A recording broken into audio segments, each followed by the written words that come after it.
É uma alegria estar com vocês nessa noite. Hoje pela manhã eu já mencionei que não estava nos planos nem o pastor Guto ficar doente, nem eu estar aqui. Mas o Senhor, na sua sabedoria, Ele também programa as coisas de forma inesperada.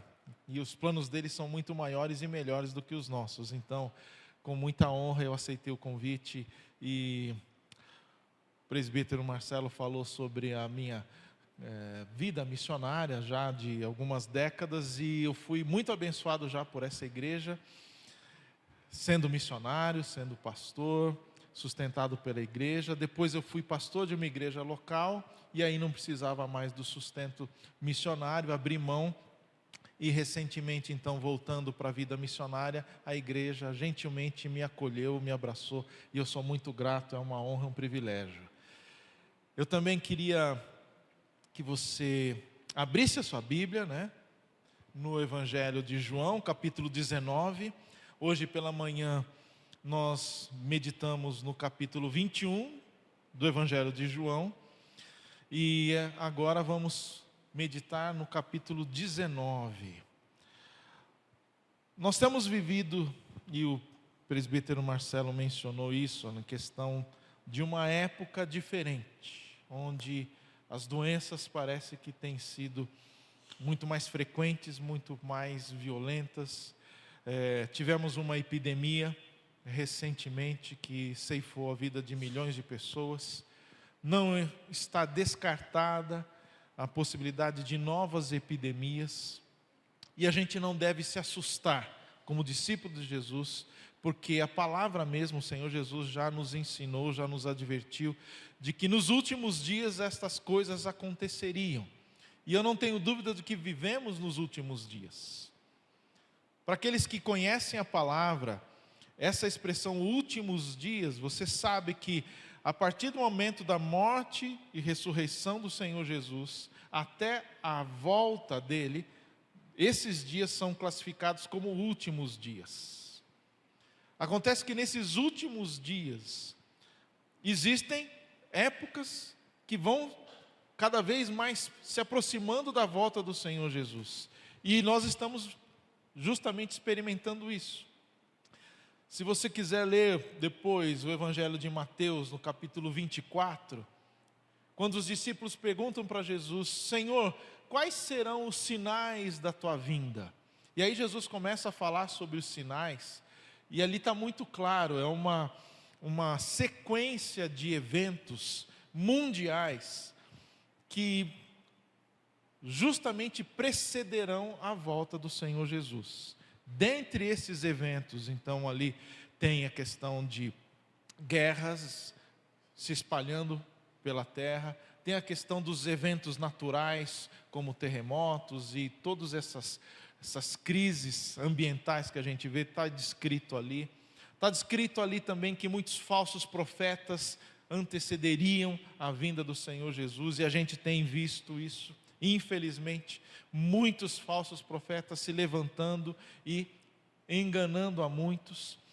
Um outro sinal da vida do Senhor Jesus é a perseguição da igreja, e nós vemos, nunca antes na história da igreja, nesses mais de 2000 anos de história, a igreja foi tão perseguida como hoje.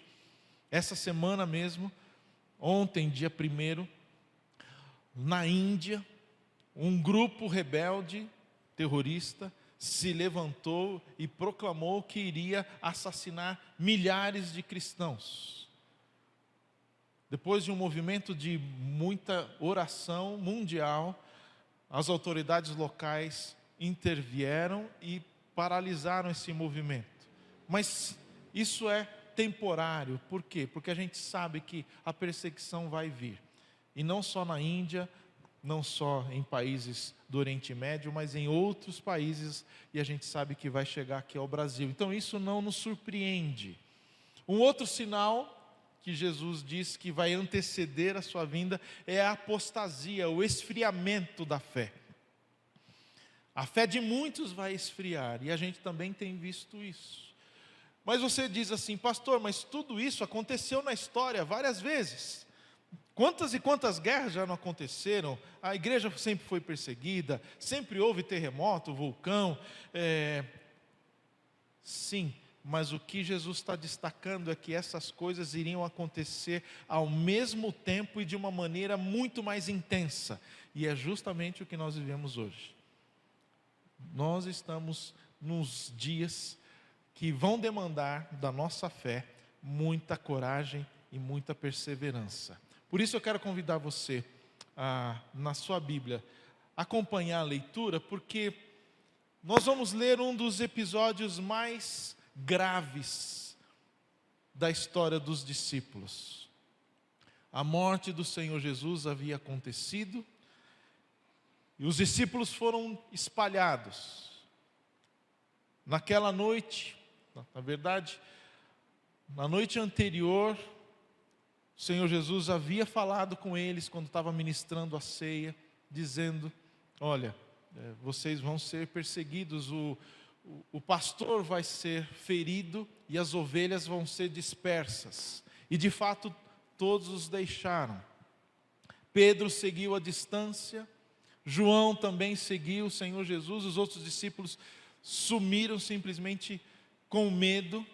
Mas nesse momento mais grave, mais denso, mais perigoso, nesse momento de crise, nós vemos aí o surgimento de dois discípulos que seguiam Jesus à distância, mas no momento de crise, eles, como que se foram empoderados pelo Espírito Santo, deram um passo à frente, e aí nós vamos ver algumas coisas que distinguem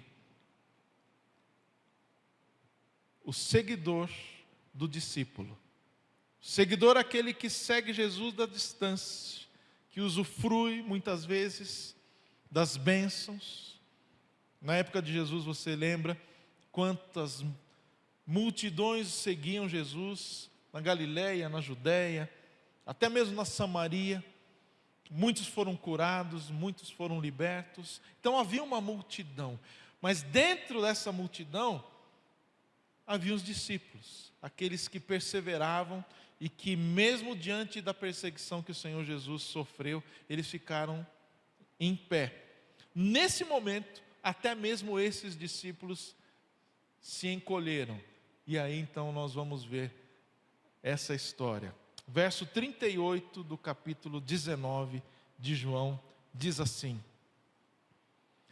depois disso, José de Arimateia pediu a Pilatos o corpo de Jesus. José era discípulo de Jesus, mas o era secretamente, porque tinha medo dos judeus. Com a permissão de Pilatos, veio e levou embora o corpo. Ele estava acompanhado de Nicodemos, aquele que antes tinha visitado Jesus à noite. Nicodemos levou cerca de 34 quilos de uma mistura de mirra e aloés. E tomando o corpo de Jesus, os dois o envolveram em faixas de linho com as especiarias, de acordo com os costumes judaicos de sepultamento. No lugar onde Jesus foi crucificado, havia um jardim, e no jardim um sepulcro novo, onde ninguém jamais fora colocado. E por ser o dia da preparação dos judeus, e visto que o sepulcro ficava perto, colocaram Jesus ali. Feche os seus olhos, vamos orar mais uma vez. Senhor, quão preciosa é a Tua presença, quão preciosa é a Tua palavra. Quão importante para nós é esse momento de escuta. Queremos afinar os nossos ouvidos, aguçar a nossa mente, abrir o nosso coração, para que Tu mesmo fales com cada um de nós. Fala conosco que estamos aqui, fala com aqueles que estão longe, que porventura vão ouvir essa mensagem em um outro momento. Fala conosco, Senhor. A igreja demanda o Teu cuidado, nós carecemos de Ti. Por isso, esse é o Teu tempo. Fala ao Teu povo em nome de Jesus. Amém. Jesus havia acabado de morrer. Ainda o seu corpo estava pendurado na cruz. Nenhum dos seus discípulos estavam por ali. E de repente aparece na narrativa dos 4 evangelhos, depois você pode ler, eu encorajo que você faça essa leitura. Os 4 evangelhos narram esse episódio de quem cuidou de Jesus, do corpo de Jesus. José de Arimateia não havia surgido na história até esse momento. Ninguém sabia quem era José de Arimateia, porque ele era membro do Sinédrio. O Sinédrio era o conselho dos judeus, 70 líderes, anciãos, homens de muita influência, de muito poder político, de muita influência religiosa, de famílias nobres. O Sinédrio era esse conselho que julgou e condenou Jesus. E José de Arimateia era membro desse conselho. Ele era um homem muito rico. O nome José de Arimateia significa que ele era de uma vila chamada Arimateia. E sendo muito rico e tendo muita influência, ele colocou a sua influência e colocou os seus recursos à disposição do Senhor Jesus, mesmo após a sua morte. A primeira diferença entre um discípulo e um seguidor é que no momento da crise, o discípulo dá um passo à frente, se dispõe em um ato de amor, de coragem, correndo risco, mas o seguidor se afasta com medo, é paralisado pelo medo. José de Arimateia tinha acesso a Pilatos. Nenhum dos outros discípulos tinha esse acesso. José de Arimateia, pela sua influência, pela sua riqueza, tinha acesso a Pilatos. E usou esse acesso para pedir o corpo de Jesus. Agora entenda, na antiguidade, a morte de cruz era a pior morte possível. Era a mais vergonhosa. Era a execução que era deixada para os criminosos mais horrendos, os crimes mais cruéis, aquelas pessoas que a sociedade de fato abominava. Então Jesus foi classificado como esse tipo de criminoso. Normalmente as famílias, mesmo de outras pessoas, quando eram crucificados, elas tinham vergonha de buscar o corpo.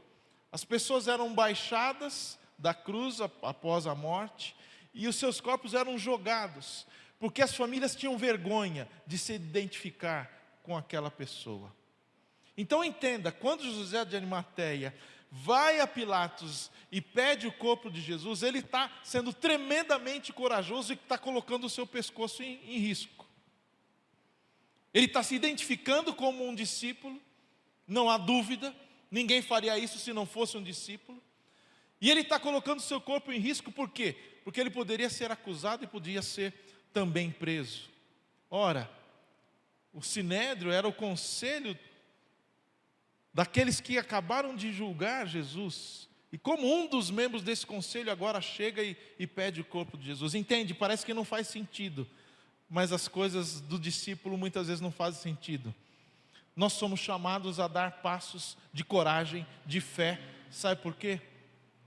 João, o apóstolo, o mesmo que escreveu o Evangelho, ele diz assim: o amor lança fora todo medo. Verdadeiros discípulos são movidos por amor. E em amor eles são empoderados, eles criam coragem. Coragem é essa palavra que tem a sua raiz em coração. Então o amor é mais forte do que o medo, vence o medo. E José de Arimateia vai até Pilatos e pede o corpo de Jesus e se identifica com Jesus. Por que isso é importante para nós? Porque, como eu expliquei para vocês, daqui para frente nós vamos ser cada vez mais identificados e perseguidos e julgados e acusados. E a minha pergunta é: você vai ser daqueles que se envergonham, daqueles que se omitem, daqueles que se escondem, daqueles que são paralisados pela crítica, pelo medo, pela autopreservação? Ou você vai manter o testemunho em pé? Não, eu sou cristão. Não, eu sou discípulo, eu sou discípulo. Primeira vez que eu fui testado dessa maneira foi quando eu entrei na faculdade, já faz alguns anos. E eu lembro, naquela época em Campinas, uma faculdade que tinha muita gente de crítica, né? Eram anos diferentes. E logo que eu me identifiquei como cristão, numa das aulas, eu simplesmente levantei a mão e falei para aquele professor que estava argumentando alguma coisa, eu falei, olha, eu quero que o senhor saiba que tem uma outra versão dessa história aí. E aí eu me posicionei, me identifiquei, e a partir desse posicionamento comecei a ser perseguido. Mas é interessante porque outras pessoas me procuraram no privado depois e falaram, olha, você é cristão, né? Será que você pode orar por mim? Será que você pode orar pela minha família? Eu estou enfrentando isso. Começou um ministério a partir do testemunho. Então, quando a gente dá um passo de coragem, quando a gente dá um passo à frente e se identifica, mais do que a gente somente marcar uma posição, a gente abre um espaço de ministério. Você está buscando um ministério? Você sabe que você tem um ministério? Não são só os pastores, missionários, evangelistas que têm ministério. Você tem um ministério. Você foi capacitado. Você tem o Espírito Santo. Você recebeu o Espírito Santo. Então você tem o poder do alto. Você tem dons. E isso é para ser usado. Então eu quero te convidar. Eu não sei que tipo de crise que você está vivendo, pode estar vivendo agora, ou que você pode experimentar. Mas eu quero que você se lembre dessa palavra. No momento de crise, não deixe que o medo te paralise. Seja capacitado pelo amor. Que você seja tão cheio do amor de Deus, que os momentos de crise não te encontram desprevenidos. Eles, quando te encontrarem, quando esses dias chegarem, você vai estar pronto a responder em amor, em coragem, assim como José de Arimateia fez. Amém? Segundo lugar, a gente aprende nesse texto que uma outra diferença entre um seguidor e um discípulo é que o discípulo ele doa generosamente, extravagantemente. Por que eu digo isso? Porque perceba, no verso 39, João diz que José de Arimateia estava acompanhado de Nicodemos, um outro membro do Sinédrio, inclusive a gente vai falar sobre ele daqui a pouco, porque ele também era um discípulo de Jesus à distância, e João registra isso quando ele diz assim, aquele que tinha visitado Jesus à noite. Nicodemos também era um discípulo que tinha receio de abrir o seu testemunho, porque também era membro do Sinédrio, era muito rico. Mas nesse momento de crise, os dois juntos vão a Pilatos. E o interessante é que Nicodemos levou cerca de 34 quilos de uma mistura de mirra e aloés. E essa mistura de mirra e aloés eram as especiarias com as quais os judeus embalsamavam o corpo, cuidavam do corpo, tratavam do corpo dos mortos. O detalhe é que eu e você não sabemos, mas se a gente for buscar a história, e eu fui buscar e posso compartilhar com você, que essa quantia de 34 quilos de mirra e aloés, ela nunca havia sido ofertada para uma única pessoa. Herodes, que havia morrido, o rei Herodes, que havia morrido alguns anos antes, recebeu metade dessa quantia. Então o rei foi cuidado com a metade dessa quantia em peso, desses 34 quilos de mirra e aloés. Aí eu pergunto a você, por que Nicodemos ofertou tanto para o corpo de Jesus? O que você me diz? Os estudiosos dizem que essa quantidade de especiarias era possível embalsamar mais de 200 pessoas. Imagina o tamanho da oferta. Imagina o tamanho do valor disso. Eram especiarias caras. Aí eu pergunto a você, por que que ele fez isso? A minha resposta é porque discípulos que são movidos por amor, eles não medem quanto eles dão. Eles dão generosamente, eles dão o que está no coração. O seguidor, ao contrário, ele calcula, ele mede, ele se preserva, ele retém. Jesus era muito crítico dos fariseus ricos, religiosos, porque eles cobravam dos outros uma vida que eles mesmos não tinham, e nessa área de finanças, Jesus os acusou de serem avarentos. Eles seguravam, ao invés de generosamente dar, eles não cuidavam das outras pessoas, havia muitos pobres, havia muitas viúvas, e eles não cuidavam, porque eles retinham. E Jesus, desde o início do seu ministério, ele faz questão de, nessa área de finanças, nós estamos falando aqui de mordomia, o presbítero Marcelo já mencionou essa questão hoje no culto.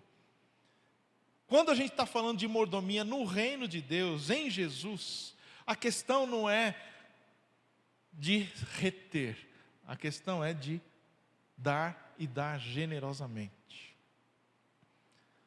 Pergunto a você, se o seu amor por Jesus pudesse ser medido de acordo com a sua contribuição,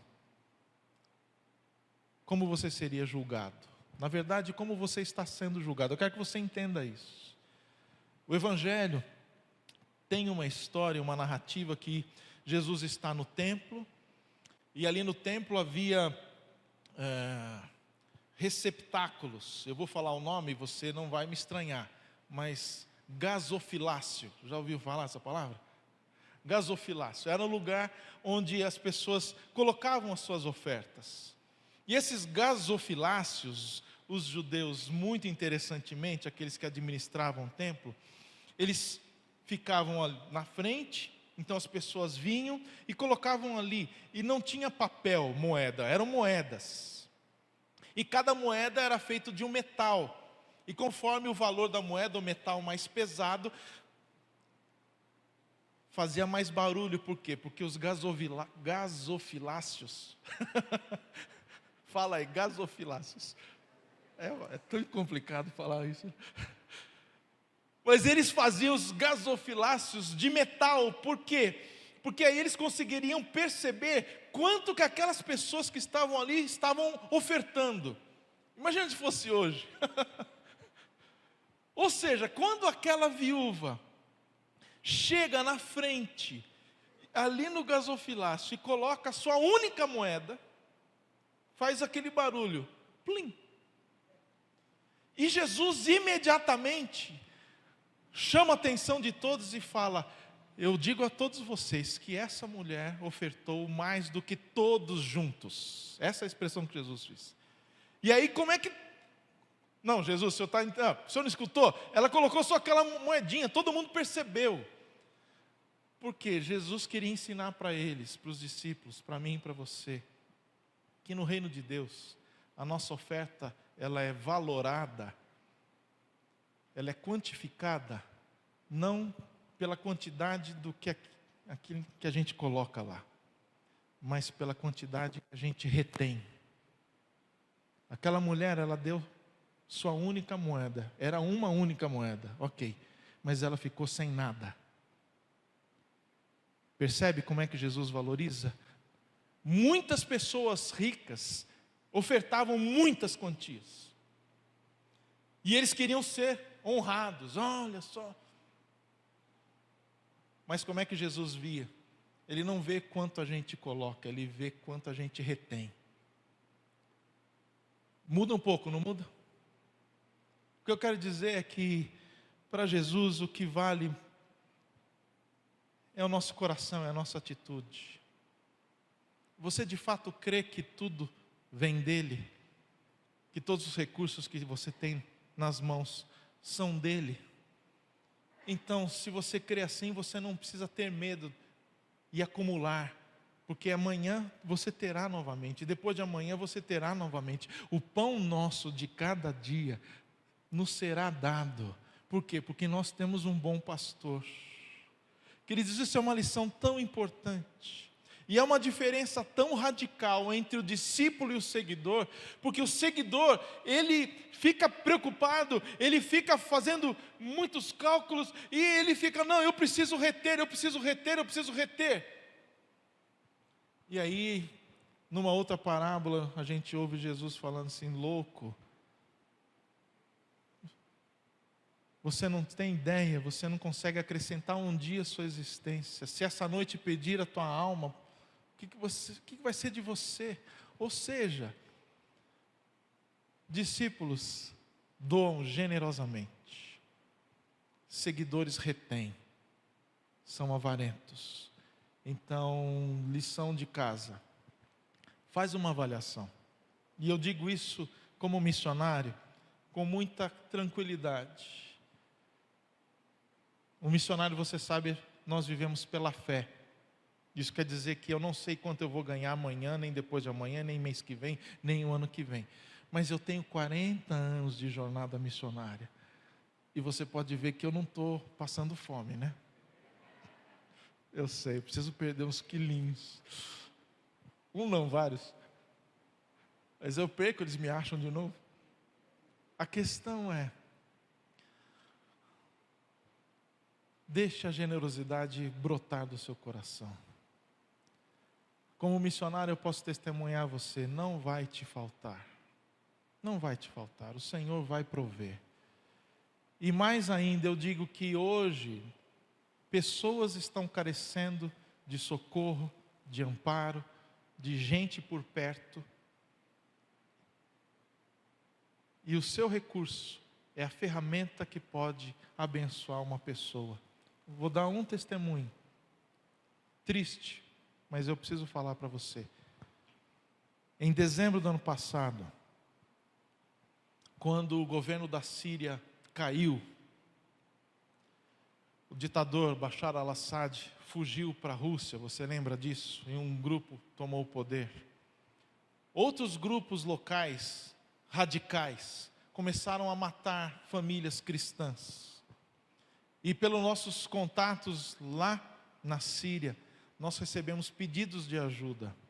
E um desses pedidos veio de uma família, de uma vila, inclusive, que elas falam aramaico. Nessa vila o idioma não é nem árabe, eles falam aramaico, que é o idioma de Jesus.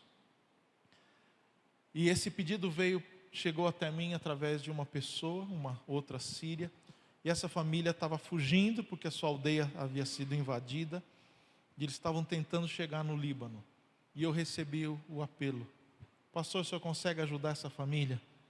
Eles estão tentando de alguma maneira atravessar a fronteira, precisam de recursos. E eu não tinha os recursos naquele momento. Isso foi em dezembro. Em janeiro, depois de várias semanas, eu volto a contactar essa síria que havia me feito o apelo. E eu perguntei: você não me falou daquela família, o que aconteceu? Eles chegaram no Líbano e tal. E essa pessoa falou: pastor, eu não quis entristecê-lo, mas eles foram mortos. Eles não conseguiram fugir. E naquele momento, meu coração foi tomado de uma profunda angústia. E eu falei: Senhor, se eu tivesse os recursos, eu poderia ter salvo essa família. E eu trago isso a você, porque talvez esses recursos estejam no seu bolso, nas suas contas correntes, em algum lugar. Eu sei que o Senhor já tem os recursos para a sua obra. Eu só quero que você perceba que existem necessidades no reino que só vão ser supridas à medida que discípulos e discípulas doem generosamente, extravagantemente, assim como José de Arimateia e Nicodemos fizeram. Amém? Terceiro lugar, nesse texto a gente entende que outra diferença entre o discípulo e um seguidor é que o discípulo ele serve sacrificialmente. primeiro lugar, ele é movido por coragem. Segundo lugar, ele doa generosamente. Em terceiro, ele serve sacrificialmente. Por que eu digo isso? Porque o texto nos relata que ambos, Arimateia e Nicodemos, foram a Pilatos, pediram o corpo de Jesus, mas todas as narrativas, as 4 narrativas dos evangelhos, dizem que os dois pessoalmente se encarregaram de tirar o corpo de Jesus da cruz, de baixar o corpo de Jesus da cruz e de cuidar do corpo de Jesus. Os dois, pessoalmente. Então, imagine, 2 líderes, 2 anciãos, gente de poder, gente de posse. Eles poderiam terceirizar essa obra. Imagine, tirar o corpo de uma pessoa da cruz, e a gente sabe o quanto Jesus foi castigado, todo ensanguentado. Isso dá trabalho. Isso dá trabalho. Nicodemos e Arimateia podiam ter falado para os seus empregados fazerem isso. Mas não, por quê? Porque no momento da crise, o discípulo, ele não se poupa, ele vai para o sacrifício. Qual é a pior coisa que pode acontecer? É você ter que cuidar do corpo de um morto. E eles pegaram essa pior coisa e se voluntariaram, nós vamos fazer isso. E com isso eu sou lembrado de que discípulos, eles não temem um serviço. No ministério a gente tem muitos desafios. E a gente aprende a discernir se uma pessoa de fato, ela está seguindo a Jesus, tem uma vocação, ou é um seguidor, na hora de carregar os bancos da igreja, na hora de limpar a igreja. Tem muitas igrejas em que não tem dinheiro, não tem orçamento para fazer a limpeza, os próprios membros têm que limpar. Ou seja, há muitas tarefas cotidianas, simples, parecem simples, mas que são trabalho, que são peso. Os discípulos não olham essas tarefas como peso, eles olham como privilégio. Eles não temem um sacrifício. Eu queria perguntar a você, qual foi a última vez que você fez um sacrifício em amor ao Evangelho, em amor a Jesus, em amor à igreja? Estou falando de diaconia. Estou falando de serviço mesmo, de carregar peso, de ir até um hospital. Estou falando de coisas que custam. Que custa o seu tempo, que custa o seu recurso, que custa o seu carro.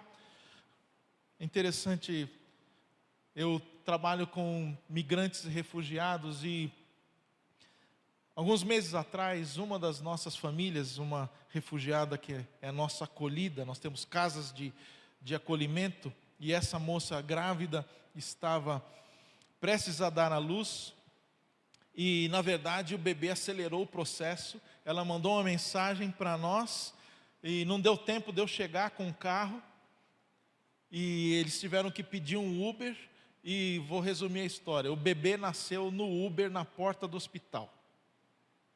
Eles tiveram que chamar as enfermeiras para cuidar e tirar da criança ali no carro. E o que eu vi naquela noite me assustou, porque o motorista, no seu ponto de vista, ele só queria saber, eu quero saber quem vai limpar o meu carro. Eu falei, rapaz, olha só, eu não sei o que falar para você, alguém vai pagar, pode deixar. Mas ele não, ele ficou tomado a única coisa que ele conseguia ver naquele momento era o seu banco que estava sujo. Eu falei, nós vamos cuidar disso, mas deixa pelo menos o bebê nascer. O bebê foi levado para a sala para ser cuidado, ser banhado. E ele, não, eu quero saber, alguém vai se responsabilizar. Eu falei, eu vou me responsabilizar, fica frio. Mas ele não via nada. Esse cara não tinha nada a ver com a história. Mas eu estou dando esse exemplo só para perguntar a você. Se fosse você, você disporia do seu carro para levar uma grávida? E se o bebê nascesse, você ia ficar chateado? Por quê? Porque essas coisas acontecem, queridos. O dia a dia do serviço da igreja, a gente tem muitas coisas que muitas vezes fogem do controle. E se você for querer ter esse tipo de religião, onde você não serve sacrificialmente, você deve procurar uma outra religião, porque o Evangelho não é assim. O Evangelho você é convidado a servir sacrificialmente. Amém? E finalmente, eu aprendo nesse texto que os discípulos, quando eles dão um passo de coragem, que eles são movidos por amor, eles dão generosamente, eles servem sacrificialmente, sabe o que acontece? Eles inspiram outras pessoas.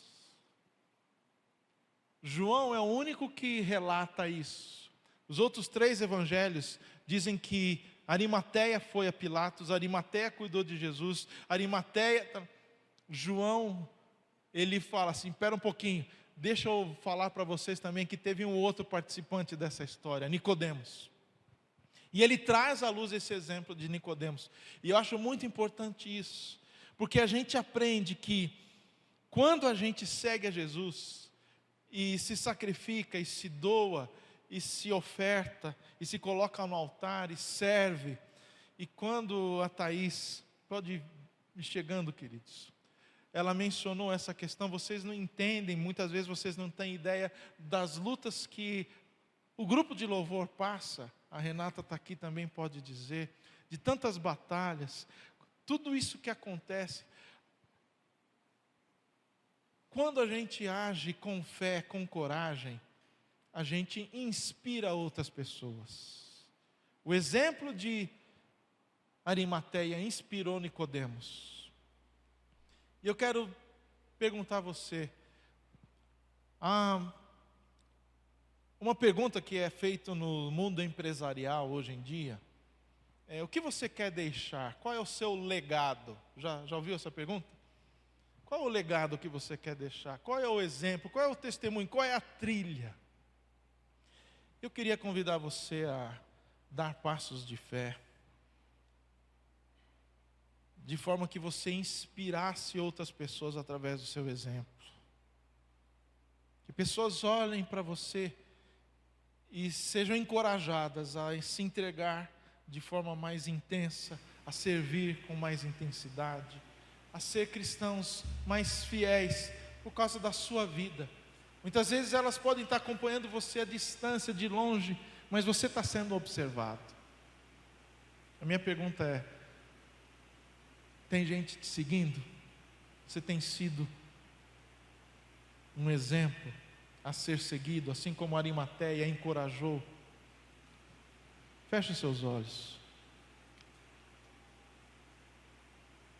Responda a essas perguntas numa avaliação muito sincera. Você está mais para discípulo ou para seguidor?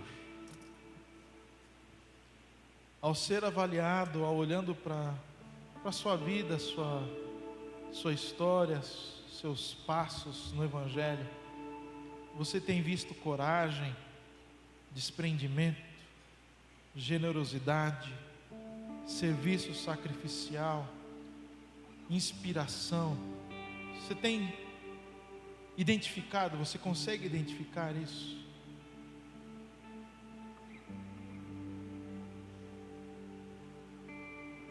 Peça que o Espírito Santo molde a sua vida, te encha de forma que você possa ser essa pessoa. Pai, aqui estamos nós diante do teu altar, buscando, Senhor, sermos discípulos mais fiéis, gente que te segue de perto, gente que te segue com coragem, gente que não tem vergonha, que abre a boca, que dá um testemunho. Senhor Jesus, nós estamos pedindo mais graça do Senhor, mais poder do Espírito Santo, mais presença do Senhor em nossa vida, para que a gente possa doar mais generosamente, para que a gente tenha mais sabedoria no administrar das nossas finanças. Pai, dá-nos essa liberdade generosa de abençoar gente que a gente não conhece, ofertar em causas que muitas vezes não são tão próximas, mas a gente pode dar. Dá-nos essa bênção, Senhor. Dá-nos a bênção de estarmos dispostos a te servir sacrificialmente, e de não buscar autopreservação, de não se poupar diante do serviço, de não terceirizar coisas que nós mesmos podemos fazer. Ó Jesus, dá-nos essa graça de inspirar outras pessoas, de sermos exemplo, de sermos aqueles que encorajam, que inspiram, que desafiam através da vida. Faz isso, Senhor Jesus, faz isso para a honra e glória do Teu nome. Em Cristo nós oramos, amém e amém. Amém.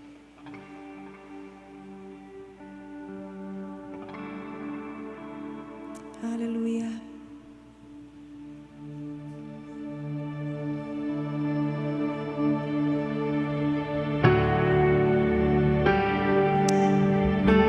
Que o Senhor possa falar ao seu coração e que você venha ter uma transformação de dentro para fora, assim como foi mencionado nessa palavra.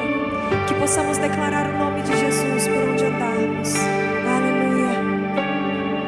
Jesus, quero declarar Teu nome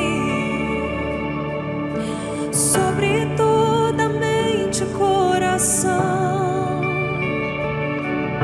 pois sei que existe paz em Tua presença. Clamo, Jesus.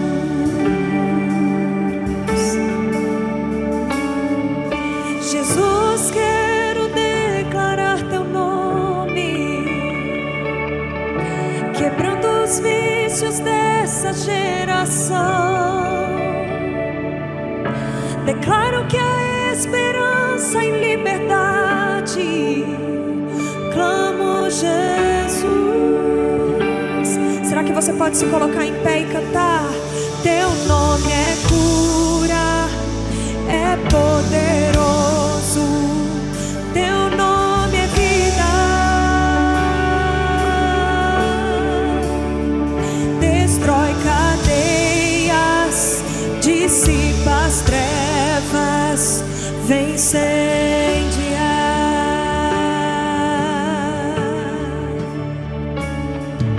Jesus, quero declarar Teu nome sobre toda alma em depressão, ansiedade e medo saiam agora. Clamo, Jesus.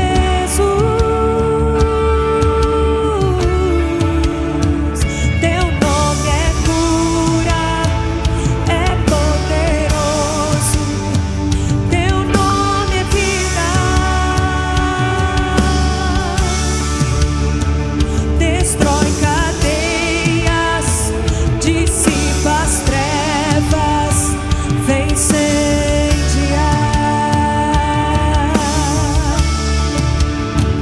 Teu nome é cura, é poderoso, Teu nome é vida, destrói cadeias, dissipa as trevas, vem incendiar.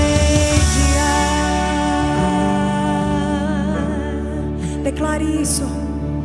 Declare pelas ruas o nome de Jesus.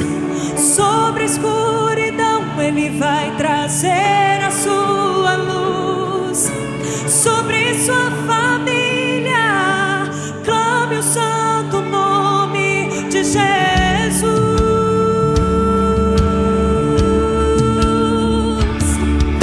Declare pelas ruas o nome de Jesus. Sobre a escuridão Ele vai trazer a sua luz. Sobre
Pode dizer um amém?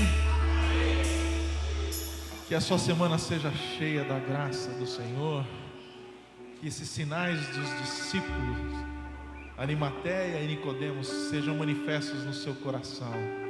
E que você seja empoderado pelo Espírito Santo. Receba a bênção do Senhor.